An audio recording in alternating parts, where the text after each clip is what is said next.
if you happen to be the person on your team that's always taking damage, or you're always going down, or for some reason it seems like the Ridden just really want to go after you and nobody else, then today I have the perfect build for you, at least the perfect idea for you. I encourage you to change up this build however you like. Or heck, you know what? Let's say you have someone on your team who you think would benefit from this. Point them this way. So, the idea behind this deck here is simply that you go down and that's really all you need to do. You are being perfectly beneficial to your teammates by simply running ahead and dying, okay? So let me show you what it looks like. It's called Meat Shield Heng. And just as the name implies, we're going to be playing a Heng, and frankly, this is a build only for Heng.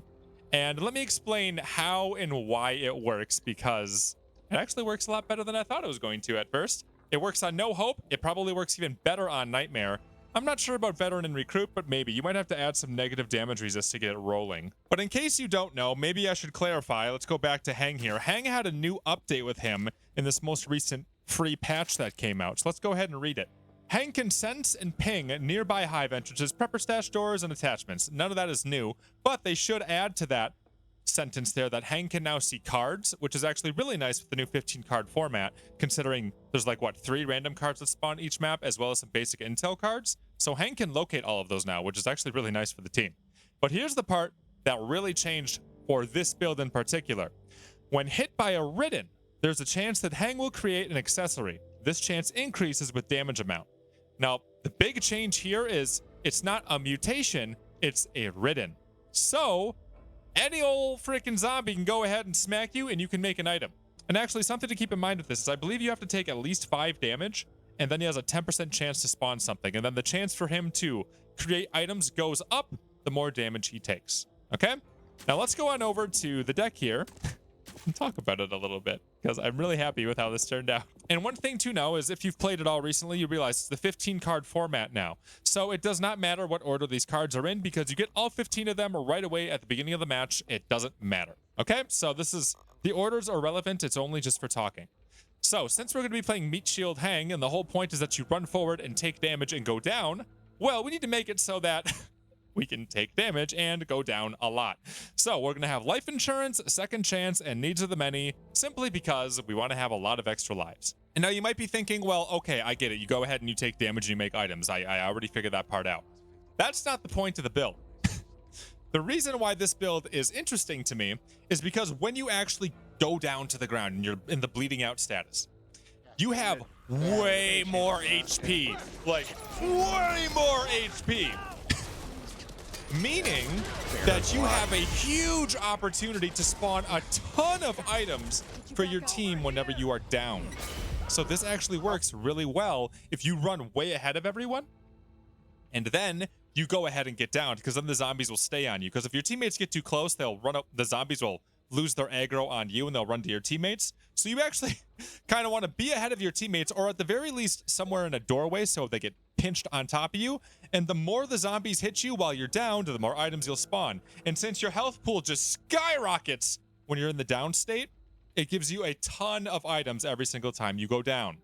This is what's so fun about it. You literally have a huge incentive to go down, on top of the fact that we're going to start adding cards in like Inspiring Sacrifice. So not only do you provide your team with a bunch of items every time you go down, you also heal them, which is great. And by the way, Inspiring Sacrifice works with Overheal, so something to keep in mind. We also put Arousing Speech in here, mainly because it's a new reworked card here, but also it's going to increase the team's revive speed, which makes it so they can pick you up faster, because you don't want to completely die, otherwise they have to defib you. So the increased revive speed is actually kind of nice to keep things topped off and to keep things from getting out of control. That being said, though, it might be nice if one of your teammates is running Pep Talk, because that makes it so that they are taking way less damage when they are reviving you. And now that I'm looking at this deck, you know what? I think I'm going to change something up, which again is something I encourage you guys to do. Take this deck, use it as something to get your ideas flowing, but then change it up. So something that I noticed in practice with this build, when we were actually playing with it, is I spawn a ton of toolkits, like so many. So maybe what we should consider doing here is, since we're going to spawn so many extra toolkits, and toolkits can be used now on medkit walls to restore a free charge into it, maybe I don't need wooden armor.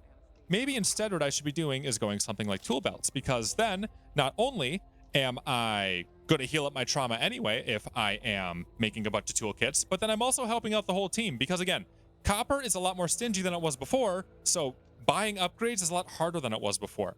So maybe by going ahead and adding a slot here, we can help out the team a lot more than me just having a little bit of extra trauma resistance.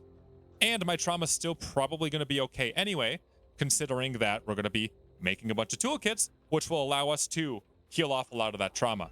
And not to mention, in terms of getting a lot of toolkits and getting a lot of healing off of that, we're also going to have Magician's Apprentice in here to try and make it so that we get more use out of our things, like toolkits. Now let's keep moving on here. We have Fanny Pack, which will give us an extra inventory slot, but then also some trauma resistance. Because again, you're going to be taking a lot of damage. You're going to be going down a lot. Go ahead and play with whether or not you want trauma resistance in your deck. Another good option here would be exactly what we just got done talking about, which would be adding a support slot for the whole team. Something you could consider. Or maybe even support scavenger if you find that to be more useful for your team. And now let's keep moving down here. We have surplus pouches, which is the same exact idea we just got done talking about. More slots for the whole team, especially since copper is tight now. We have heavy hitter in here because there's a couple different ways you can make this work. One, if you don't have a melee person on your team, heavy hitter is really nice to make it so you have that protective stumble for your teammates. Now, the reason I had it in here to begin with was the idea that Heng runs forward and gets himself like stuck in a doorway, so zombies can't really get through. Well, if a tall boy comes walking up, you want to be able to kind of stop the tall boy for your teammates, right? So if you're holding a melee weapon, all you got to do is swing your bat even while you're downed, and it's still going to work on the tall boy, which is a lot of fun. And let's keep working our way down the deck here. We have Utility Scavenger, and the reason why I have Utility Scavenger is because it is at its all-time high value. It's good to use toolkits against doors. It's good to use toolkits to get more HP out of med kits. Defibs are going to be really nice in case you got to pick up your teammates, or let's say they got to pick you up. It's really nice for stun guns, because stun guns I think are super underutilized, but attack stun guns are one of my favorite things in the world. And again, since copper is a little bit more tight than it was before, saving yourself money on all those different items is just going to bring a lot of value. Now to the final cards here. We have Medical Professional, and I usually like to run a med kit on myself so I can restore an extra life on myself. And it's just nice to have another person with Medical Professional on the team in case, let's say, your doctor goes down. It's always a nice to have, but mainly this is a selfish play in case you were doing this on your own and you wanted to restore your own lives. And then we also have Pyro in here. This is nice in case you actually want to stay alive for a little bit. And you might be accumulating trauma, right? So if you throw a Molotov, it kills a bunch of creatures. And then you can get some temp HP, and that temp HP can still be used to spawn items if things hit you. So Pyro is a nice to have. And then we're going to have Highwayman in here as well to help you spawn more Molotovs. And then the final two cards, again, are Pinata and Magician's Apprentice. We have Magician's Apprentice to help us get reuse off of things, such as the medkits we're going to be using on ourselves, or the toolkits we're going to be using on the walls, or really any item. And you'll feel that 10% a lot, especially since Heng also has his additional 5% reuse chance. And then finally, Pinata. So Pinata is just way too good of a card. It's hard to pass it up when you're going to be sitting here making grenades, making Molotovs, making pipe bombs, making just so many different things that damage the Ridden. Pinata is going to be really great to go ahead and get even more items out of those Ridden. So this is a really fun deck. I encourage you to try it out. It's very goofy, and it requires your whole team to think differently.